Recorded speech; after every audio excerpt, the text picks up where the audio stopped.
Hello and welcome back to my channel. So over on my Instagram page, if you aren't following, make sure and go and click onto that one. I was talking about my lovely husband who has been complaining of an eye infection recently, and I jokingly, like all lactation consultants, said, would you like some breast milk to put in it? And that triggered in my mind an idea for a video. So I thought I would touch on the research that either does or doesn't back up the use of breast milk for alternative methods as a topical treatment for various different ailments, and whether or not you should try it.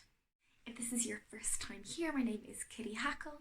I'm a lactation consultant. I'm also an hypnobirthing instructor, an antenatal educator. I am a mum of Atticus, who is 1, and a stepmom to Jess, who is nearly 9, which is crazy. I'm a birth and postpartum doula.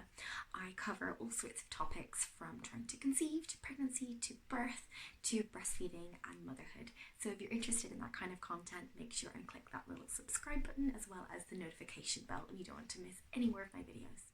So I thought I would start off with what my husband is actually complaining of at the moment, and that is an eye infection. And the research actually does back this one up.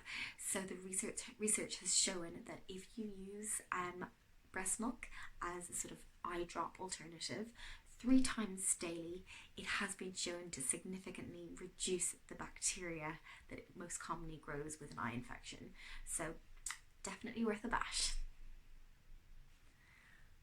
So alternative use number 2 is using breast milk for ear infections, and this one actually doesn't have any evidence behind it.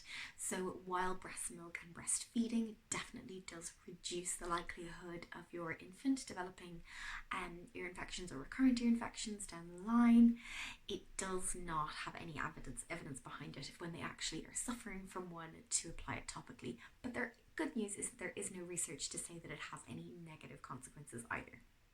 So next would be common rashes and eczema, and one of the biggest ones is babies having a nappy rash. And there's a fantastic study that was actually done to back this one up, and that is in 2013 they did a randomized control trial, which is the highest form of research study that you can get, so it's really good. And they found that when compared with applying breast milk 3 times daily to a nappy rash versus a 1% hydrocortisone steroid cream, there was similar improvements to both. So that's a really good idea. If you are trying to avoid going down a more serious route, try breast milk 3 times daily on the side first and see how you get on.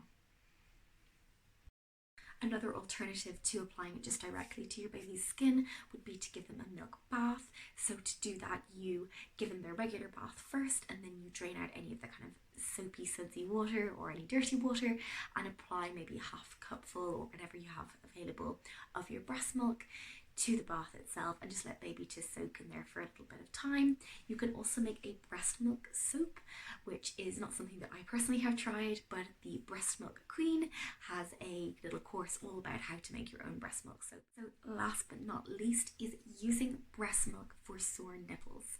So this might sound like a little bit of an old wives' tale, but in fact there's some great evidence behind this.